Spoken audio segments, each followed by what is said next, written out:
नमस्कार, मेरा नाम है राज के वर्मा और आप देख रहे हैं रिपोर्टर जी। अगर आपने रिपोर्टर जी चैनल को सब्सक्राइब नहीं किया तो सबसे पहले चैनल को सब्सक्राइब जरूर करें, लाइक और कमेंट्स करना तो बिल्कुल ना भूलें। कई दिनों से जो इंतजार था वो इंतजार की घड़ी खत्म हो चुकी है। नायब सिंह सैनी ने दूसरी बार और हरियाणा में बीजेपी ने तीसरी बार सरकार बना ली है। तो वहीं लगातार इस बात की चर्चाएं और कयास थे कि किस किस विधायक की लॉटरी लगेगी जो नायब सिंह सैनी के साथ मंत्रिमंडल में शामिल होंगे और शपथ लेंगे। और अब नायब सिंह सैनी के मंत्रिमंडल की तस्वीर पूरी तरह से साफ हो चुकी है और इस समय एक नाम जो लगातार चुनाव से पहले, चुनाव के बीच और चुनाव के बाद भी चर्चाओं में था वो था राव नरबीर सिंह का। यानी पूर्व मंत्री राव नरबीर सिंह की टिकट को लेकर भी जहां असमंजस बना हुआ था, वहीं वो सीधे अमित शाह से अपनी टिकट तो लेकर आई, वहीं रिकॉर्ड तोड़ मतों से यानी कि रिकॉर्ड तोड़ वोट से उन्होंने जीत भी दर्ज की। और जिस बात की चर्चा भी थी कि राव नरबीर सिंह को हरियाणा सरकार में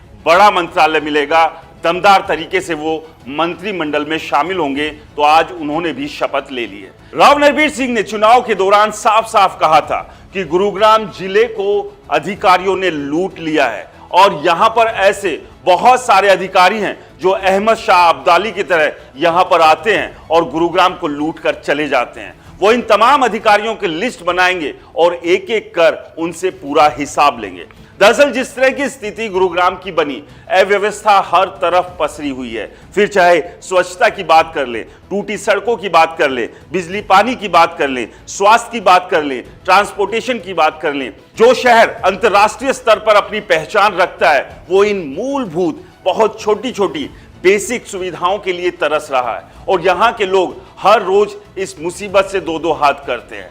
अब उम्मीद यही है कि राव नरबीर सिंह एक बार फिर से विधायक तो बनी गए हैं और नायब सिंह सैनी की सरकार में एक बड़े मंत्री भी बन गए हैं। और ऐसे में उम्मीद है न केवल हरियाणा बल्कि पूरे गुरुग्राम जिले को कि अब राव नरबीर सिंह जो पिछले 5 साल में वो नहीं कर पाए थे, क्योंकि 2019 में बीजेपी ने उनकी टिकट काट दी थी, तो वो अधूरे काम इन 5 साल में वो कर सके। और अब देखना यह होगा कि तमाम वो अधिकारी जिन्हें लेकर वो ये बात कह रहे थे कि यहां पर वो अहमद शाह अब्दाली की तरह आते हैं और इस शहर को लूट कर निकल लेते हैं, उनके खिलाफ किस तरह की कार्रवाई होती है। जाहिर सी बात है इन तमाम अधिकारियों के पसीने अब छूटने शुरू हो गए होंगे। चुनाव के दौरान ये कयास लगाए जा रहे थे कि ऐसे वो तमाम अधिकारी जो राव नरबीर सिंह के निशाने पर है, वो कोशिश ये कर रहे थे कि राव नरबीर सिंह जीते ना, वो हार जाए और अगर जीत भी जाए तो हरियाणा में बीजेपी सरकार ना बने और अगर बीजेपी की सरकार बन भी जाए तो राव नरबीर सिंह मंत्री ना बने।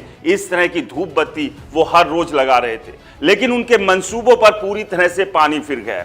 राव नरबीर सिंह चुनाव जीते, बीजेपी में हरियाणा की तीसरी बार सरकार बन गई और इस सरकार में राव नरबीर सिंह एक बार फिर से कैबिनेट मंत्री भी बन गए।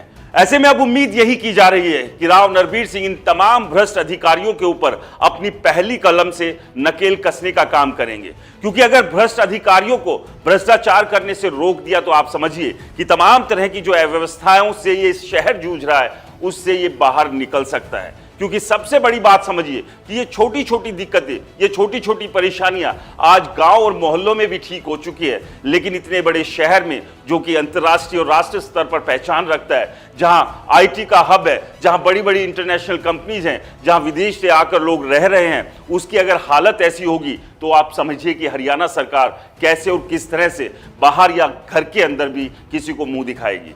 और ऐसे में अब राव नरबीर सिंह के ऊपर जिम्मेदारी भी कहीं ना कहीं और ज्यादा बढ़ जाती है। न केवल इन भ्रष्ट अधिकारियों पर वो नकेल कसे, बल्कि जिस तरह की समस्याओं से ये शहर, उनकी विधानसभा, पूरा हरियाणा जूझ रहा है, उसे भी बाहर निकालने का काम करें। और यही एक उम्मीद थी जिस उम्मीद के साथ तमाम लोगों ने उन्हें वोट दिए और प्रचंड जीत के साथ विधायक बनाया और अब वो नायब सिंह सैनी सरकार में कैबिनेट मंत्री बन चुके हैं। आपको बता दें, राव नरबीर सिंह इससे पहले 3 बार चुनाव जीते थे, 3 बार विधायक बने थे, तीनों बार मंत्री बने और अब चौथी बार भी विधायक बनने के बाद मंत्री पद की उन्होंने शपथ ले ली है।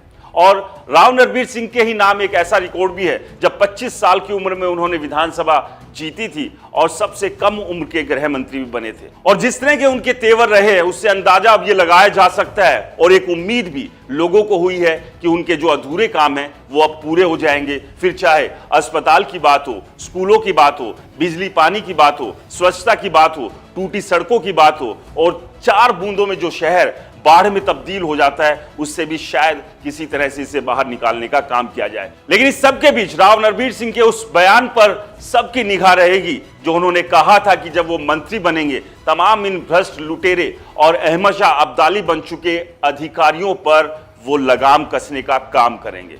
अब देखना यह होगा कि अधिकारी यहां पर रुकते हैं या फिर यहां से दौड़ लगा लेते हैं। आपको क्या लगता है हमें कमेंट्स कर जरूर बताएं। रिपोर्टर जी चैनल को सब्सक्राइब नहीं किया है तो दोस्तों चैनल को सब्सक्राइब करना ना भूलें। नमस्कार।